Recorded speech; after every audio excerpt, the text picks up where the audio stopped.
There is a silent power in a woman who understands the value of privacy, not secrecy driven by fear, not silence forced by culture, but privacy chosen by wisdom.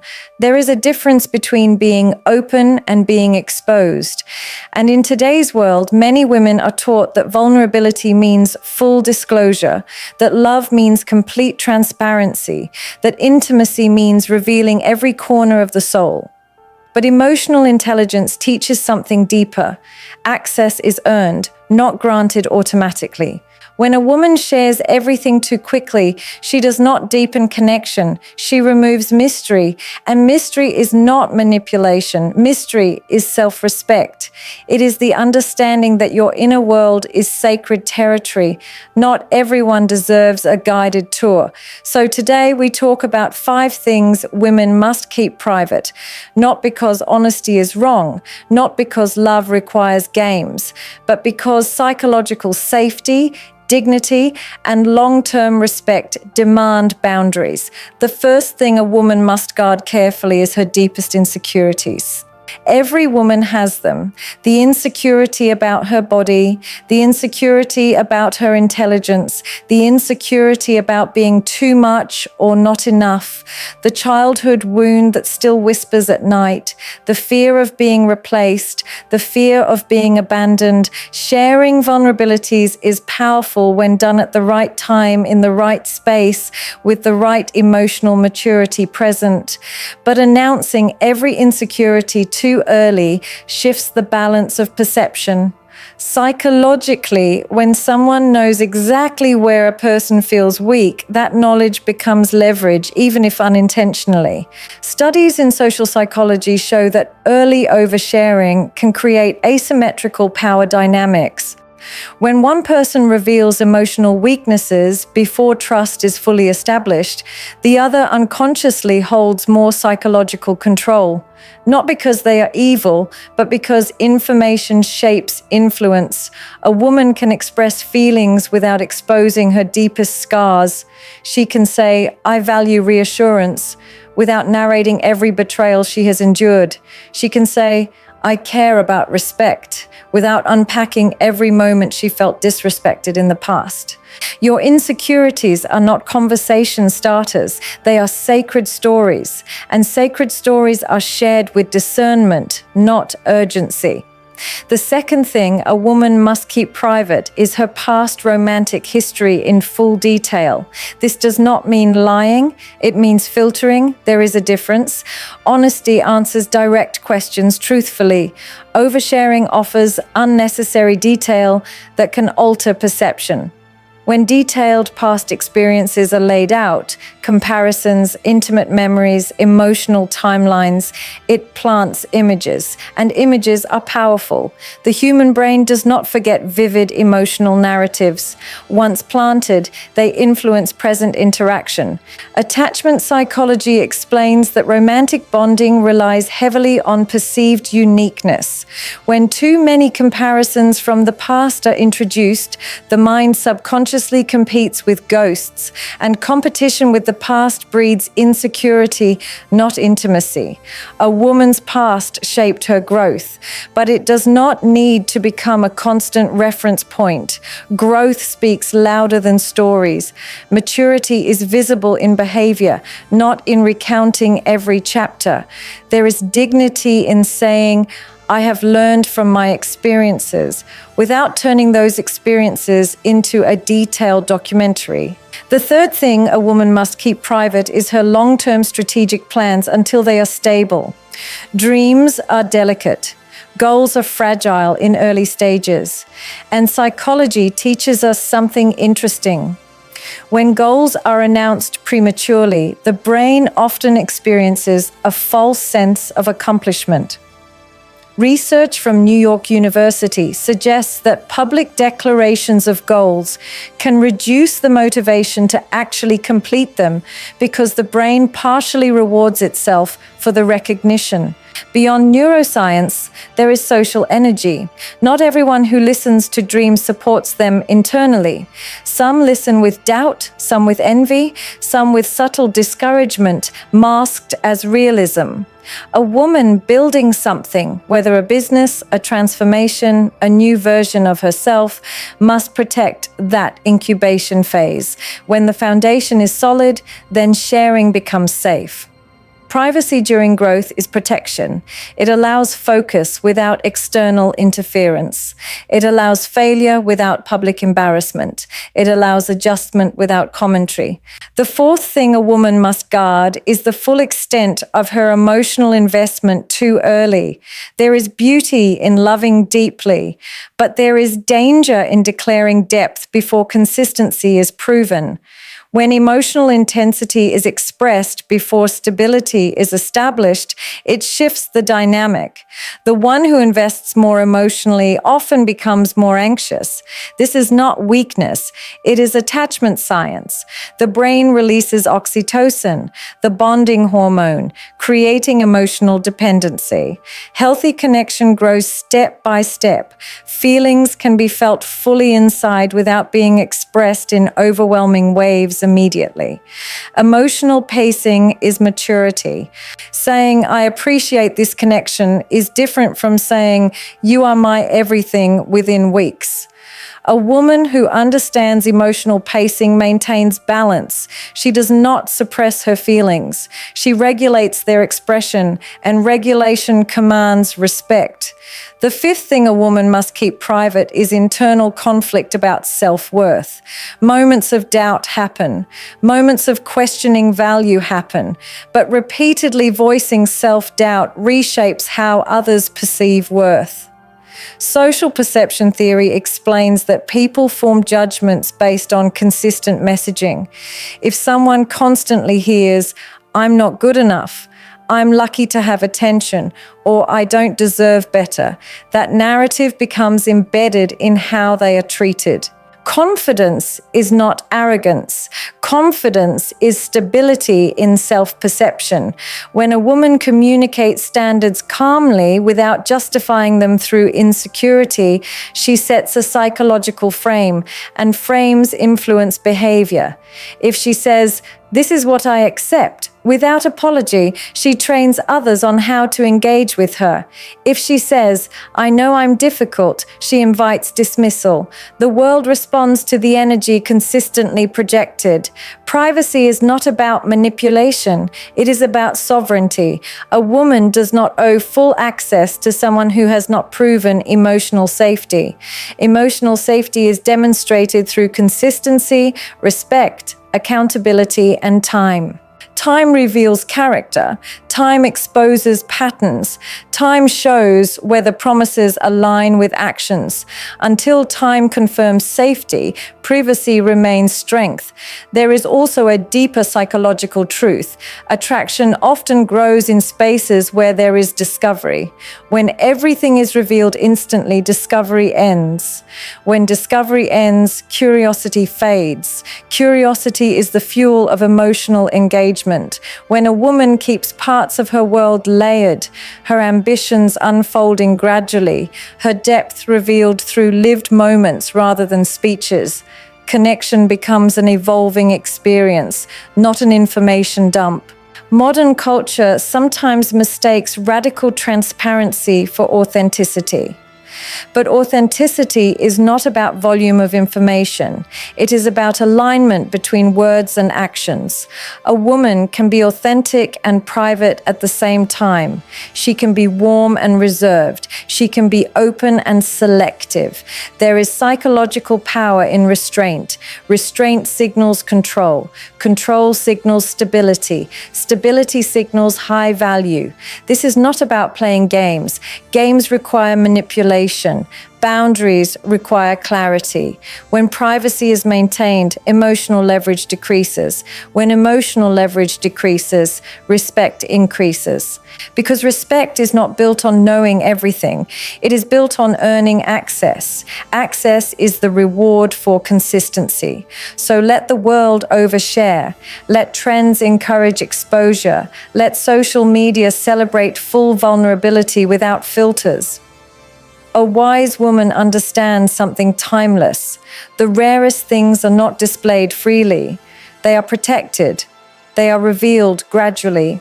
They are handled carefully. Privacy preserves power, and power, when held with grace, becomes magnetism. And magnetism is not loud. It does not beg to be noticed. It does not compete for validation. It simply exists in quiet confidence. There is a psychological principle called the scarcity effect. What is less available is often perceived as more valuable. When emotional access is unlimited from the beginning, it unconsciously lowers perceived rarity.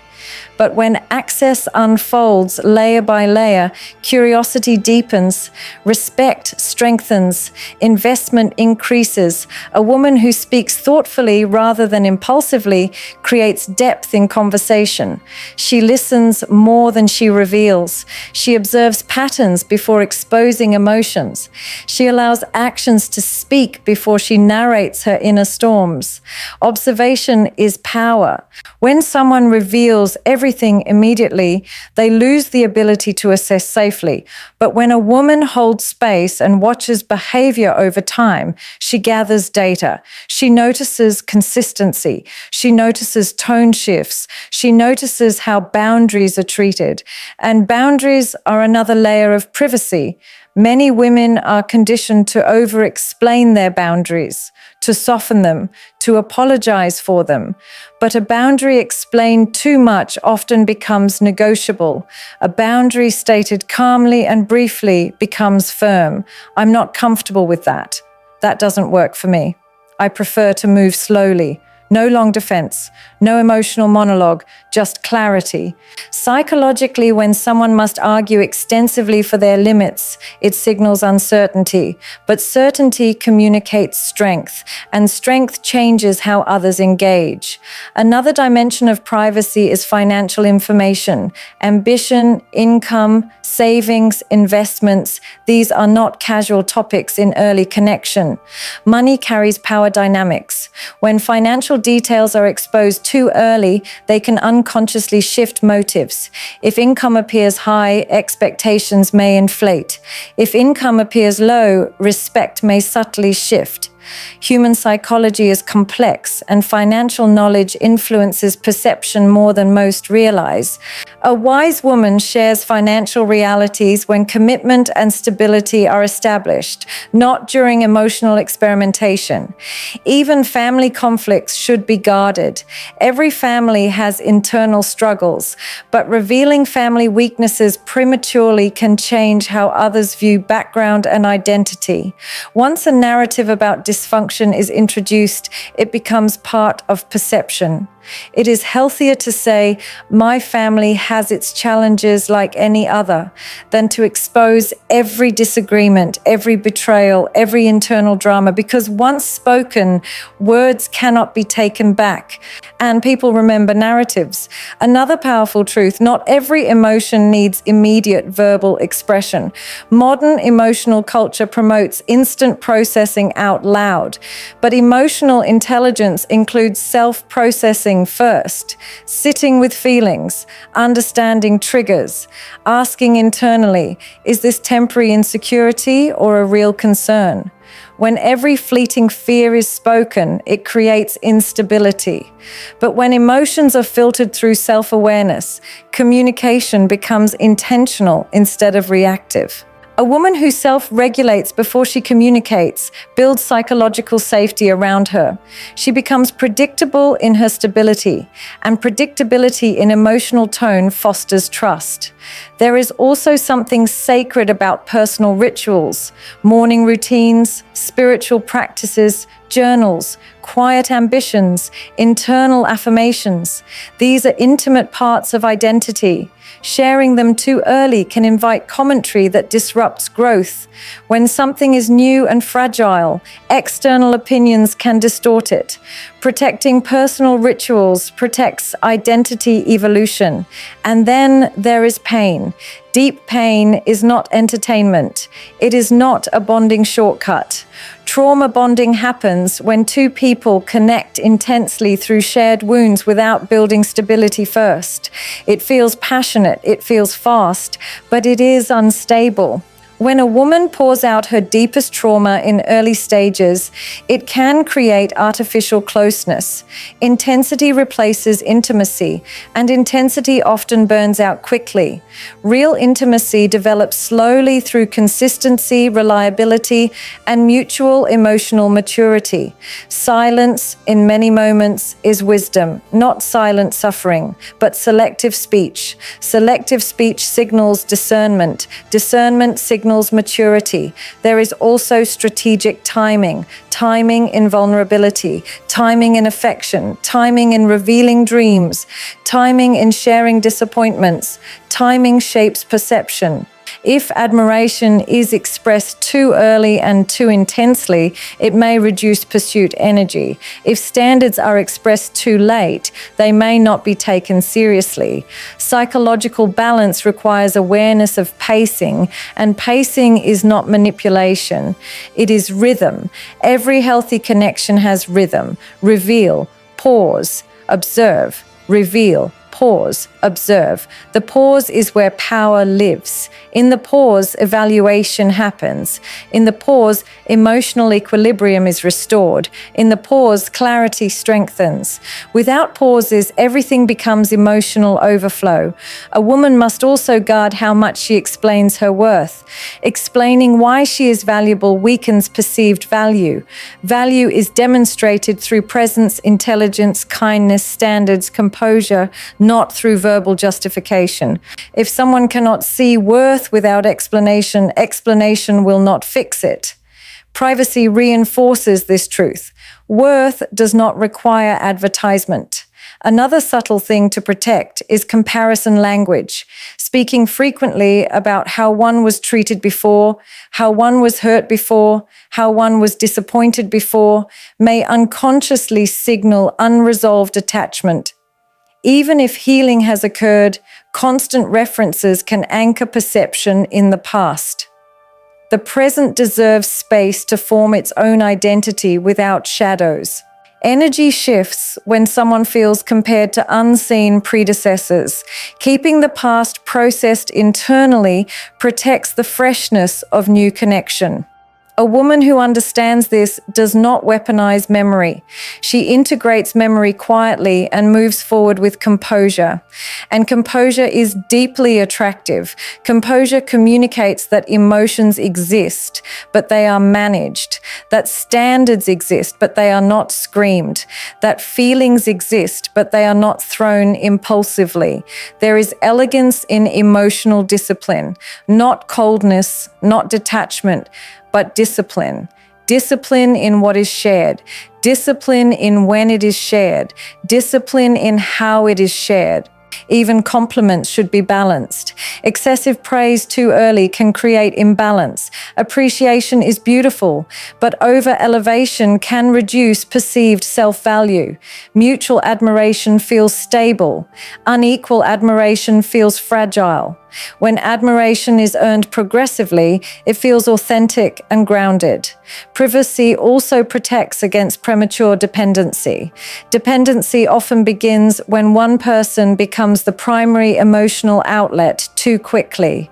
When every problem, every fear, every success is reported immediately, individuality begins to shrink. Healthy connection allows space for separate identities, maintaining friendships, maintaining hobbies, maintaining independent decision-making.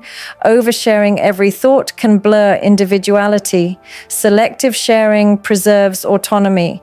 Autonomy is strength. Strength invites respect, and respect sustains connection longer than intensity ever could. There is also the matter of testing reactions silently. Before revealing something deeply personal, observe how smaller vulnerabilities are handled. Are they respected, dismissed, minimized, mocked, supported? Small disclosures reveal readiness for larger ones. If small things are mishandled, large ones will not be protected. Privacy allows this assessment process to occur safely. A woman who reveals everything at once removes her ability to evaluate gradually. Gradual evaluation is emotional intelligence in action, and perhaps the most powerful aspect of privacy is internal self-validation. When validation is sought externally through constant emotional disclosure, confidence becomes dependent. But when validation is cultivated internally first, sharing becomes choice, not need. Choice creates empowerment. Need creates vulnerability to imbalance. A woman who shares from choice feels centered. A woman who shares from need feels anxious. The difference is subtle but transformative. Energy always communicates what words do not. Calm energy says, I am secure. Anxious energy says, please reassure me. Privacy strengthens calm energy, because when everything is not constantly exposed, emotional reserves remain intact. Emotional reserves create stability. Stability creates attraction. Attraction grounded in stability lasts longer than attraction grounded in chaos. So the discipline of privacy is not about hiding. It is about pacing. It is about discernment. It is about understanding that intimacy is built brick by brick, not poured like water all at once, and every brick placed intentionally strengthens the foundation.